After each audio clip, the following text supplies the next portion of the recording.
యాసంగి సీజన్ ముగిసింది. ఖరీఫ్ సీజన్ త్వరలో ప్రారంభం కానుంది. రోహిణి కార్తె మొదలవడంతో త్వరలోనే తొలకరి జల్లులు పడే అవకాశం ఉంది. రైతులందరూ దుక్కులు దున్ని సాగు చేసుకోవడానికి కసరత్తులకు సిద్దపడుతున్నారు. ఖరీఫ్ సీజన్ కోసం సంగారెడ్డి జిల్లా వ్యాప్తంగా అధికార యంత్రాంగం చేయబోతున్న ఏర్పాట్లను వివరిస్తున్న జిల్లా వ్యవసాయ అధికారి శివప్రసాద్తో మా ప్రతినిధి ప్రశాంత్ ముఖాముఖి. మరికొద్ది రోజుల్లో నైరుతి రుతుపవనాలు రాష్ట్రాన్ని తాకుతాయి అని చెప్పేసి ఇప్పటికే వాతావరణ శాఖ కూడా మనకి చెప్పడం జరిగింది. ఖరీఫ్ సీజన్ కోసము అధికారులు ఎలాంటి ఏర్పాట్లు చేశారు అనే విషయాలు మనతో పంచుకోవడానికి ఇప్పుడు జిల్లా వ్యవసాయ శాఖ అధికారి శివప్రసాద్ గారు ఉన్నారు. వారిని అడిగి తెలుసుకుందాము. సార్, మరికొద్ది రోజుల్లో మనకి ఇప్పుడు సీజన్ ప్రారంభం కాబోతుంది, ఖరీఫ్ సీజను. సో దీనికి జిల్లా వ్యాప్తంగా ఎలాంటి ఏర్పాట్లు చేశారు ఇప్పటివరకు? మన జిల్లాలో ముఖ్యంగా వానాకాలం 26 సంవత్సరానికి గాను దాదాపు 7,62,000 ఎకరాల్లో పంట సాగు అవుతుందని అంచనా వేయడం జరిగింది. దాంట్లో ముఖ్యంగా పత్తి, వరి, తర్వాత కందులు, తర్వాత సోయాబీను, తర్వాత మన పెసర, మినుము వేస్తారనేది మనము అంచనా వేయడం జరిగింది. దీనికి గాను అన్ని రకాల విత్తనాలు సిద్ధంగా చేయడం జరిగింది. పచ్చిరొట్టె ఎరువులను కూడా దాదాపు 7,000 క్వింటాళ్ళు ఆల్రెడీ తెప్పేయడం జరిగింది. మన సన్నెంపు దాదాపు 3,000 ఎకరాలు, 4,000 క్వింటాళ్ళేమో మన దయంచ కూడా ఆల్రెడీ తెప్పించి మన జిల్లా వ్యాప్తంగా చేయడం జరిగింది. దాదాపు మనకు 38,000 టన్నులు మనకు వివిధ ఎరువులు, ముఖ్యంగా యూరియా కావాలనే అవసరం ఉంది. మన నెలవారీ మనం ఎంత కావాలనేది ప్రిపేర్ చేయడం జరిగింది.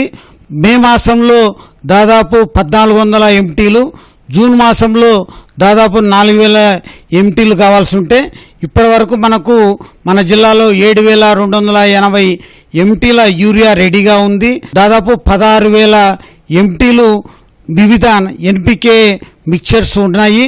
అలాగే 3,000 టన్నులు మనకు డిఏపి ఉంది. దాదాపు యథాశస్యం తలా ఫలం.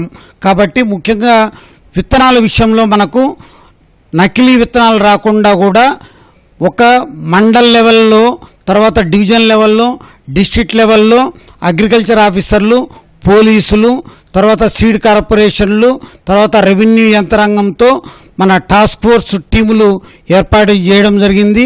ప్రతి మన గ్రామ పంచాయతీ లెవెల్లో కూడా నిగ్రానీ సమితిలని సర్పంచ్తో పాటు మన ఏఈఓలతో పాటు అది కూడా నిగ్రానీ సమితులు చేసి ఏ విత్తనాలు కావాలా, నకిలీ విత్తనాలు వస్తే ఎట్లా చేయాలనే దానికి కూడా చేయడం జరిగింది.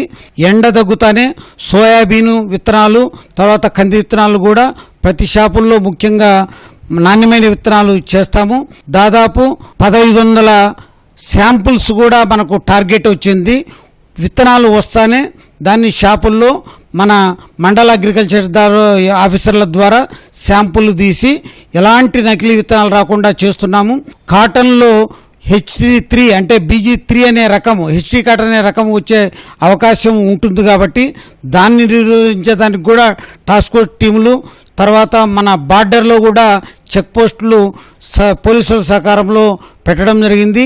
అలాగే రైతులను చైతన్యం చేసేదానికి కూడా ఈ HT కాటన్ వాడవద్దనే గోడ పత్రికలు కూడా ప్రతి షాపులో పెట్టడం జరిగింది. ఇప్పుడు మనకి వరి ధాన్యం కాకుండా విభిన్న రకాల పంటలను వేసుకోవాలని చెప్పేసి కేంద్ర రాష్ట్ర ప్రభుత్వాలు మనకు సూచనలు చేస్తూ ఉన్నాయి.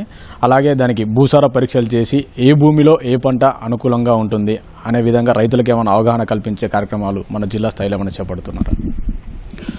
మన జిల్లాలో దాదాపు 28 మండలాలు ఉన్నాయి. 28 మండలాల్లో కూడా మొన్న 99 రోజుల హానరబుల్ మినిస్టర్ సీఎం గారి, తర్వాత అగ్రికల్చర్ మినిస్టర్ గారి ఆదేశానుసారం ప్రతి గ్రామ పంచాయతీలో కూడా 5 మన శాంపుల్ తీసి దాన్ని మన సంగారెడ్డిలోని మన భూసార పరీక్ష కేంద్రంలో మనము శాంపుల్స్ టెస్ట్ చేసి రైతు సోదరులు అగ్రికల్చర్ వీక్ ద్వారా ఇవ్వడం జరిగింది. అలాగే ఈ సంవత్సరానికి కూడా ప్రతి పథకంలో కూడా ప్రతి గ్రామ పంచాయతీ కూడా 10 శాంపుల్స్ తీసి దాన్ని టెస్ట్ చేసి రైతులకు ఇవ్వడం జరుగుతుంది. ఒక్కొక్క సంవత్సరము ఒక్కొక్క మండలంలో అన్ని ఫార్మర్స్ దగ్గర శాచురేషన్ మోడ్లో కూడా శాంపుల్ తీసుకోవడం జరుగుతూ ఉంది. లాస్ట్ ఇయర్ మనము మన నారాయణఖేడ్ మండలం తీసుకోవడం జరిగింది. ఈ సంవత్సరం కూడా వెంటనే ఆదేశాలు వస్తానే ఒక మండలం, ముఖ్యంగా సంగారెడ్డి మండలం అనుకుంటున్నాము. సంగారెడ్డి మండలంలో కూడా శాచ్యురేషన్ మోడ్లో అన్ని భూముల్లో కూడా అందరి ఫార్మర్ శాంపుల్స్ తీసి టెస్ట్ చేసి రిజల్ట్ కూడా రైతు సోదరులకు ప్రతి మంగళవారం మనము రైతు నేస్తం ప్రోగ్రాం చేస్తున్నాము. దాంట్లో ఇచ్చి మన హానరబుల్ మినిస్టర్ గారి ద్వారా డిస్ట్రిబ్యూట్ చేయడానికి నిర్ణయించుకున్నాము. జిల్లా కేంద్రంలో కూడా సాయిల్ టెస్టింగ్ ల్యాబొరేటరీ ఉంది, సఫిస్టికేటెడ్ సాయిల్ టెస్ట్ ల్యాబొరేటరీలో. దాంట్లో ఎవరికి రైతులకు కావాల్సిన మన శాంపుల్స్ను తీయడం, మన ఏఈఓల ద్వారా తీపించడం, టెస్ట్ చేయడం, వాళ్ళకు ఉచితంగా మన టెస్ట్ రిపోర్ట్ ఇవ్వడం జరుగుతుంది. సాయిల్ టెస్ట్ ఒకటి, తర్వాత వాటర్ టెస్ట్ కూడా ఇవ్వడం జరుగుతుందని తెలియజేస్తున్నాడు. సార్, గతంలో చూసినట్టయితే యూరియా కొరత అని చెప్పేసి చాలా మంది రైతులు రోడ్డెక్కిన పరిస్థితి ఉండేది. ఇప్పుడు అలాంటి ఉదంతాలు మళ్ళీ తెరపైకి రాకుండా ఉండడానికి మీరు తీసుకున్న చర్యలు ఏమంటారు? ముఖ్యంగా మన జిల్లాలో ఖరీఫ్లో లాస్ట్ ఇయర్ 35,000 టన్నుల యూరియా ఇవ్వడం జరిగింది. రబీలో కూడా దాదాపు 28,000 టన్నుల యూరియా ఇవ్వడం జరిగింది, వీసీ జరిగింది. దాంట్లో కూడా మనకు 35,000 టన్నుల యూరియాను ఆల్రెడీ రిలీజ్ చేయడం జరిగింది. దాంట్లో 7,000 టన్నులు యూరియా మనకు రెడీగా ఉంది మన జిల్లాలో. యూరియా యాప్ ద్వారా బుక్ చేసుకున్న వాళ్ళందరికీ కూడా ఎలాంటి ప్రాబ్లం లేకుండా మన మే మాసము, జూన్ మాసము తగిన యూరియా మన దగ్గర 7,280 టన్నులు ఉంది కాబట్టి ఎలాంటి ప్రాబ్లం లేదు మనకు యూరియాకు. జిల్లాలో నకిలీ విత్తనాలు అరికట్టడం కోసం వివిధ శాఖలతో సమన్వయం చేసుకుంటూ సంయుక్తంగా బృందాలను ఏర్పాటు చేశామని, అలాగే యూరియా కొరత లేకుండా పకడ్బందీ ఏర్పాట్లు చేశామని, రైతులు ఎలాంటి ఆందోళన చెందవద్దని చెప్పేసి మనకు జిల్లా వ్యవసాయ అధికారి చెబుతున్నారు. కెమెరామెన్ ఉమామేశ్వరరావుతో ప్రశాంత్, ఈటీవీ న్యూస్, సంగారెడ్డి.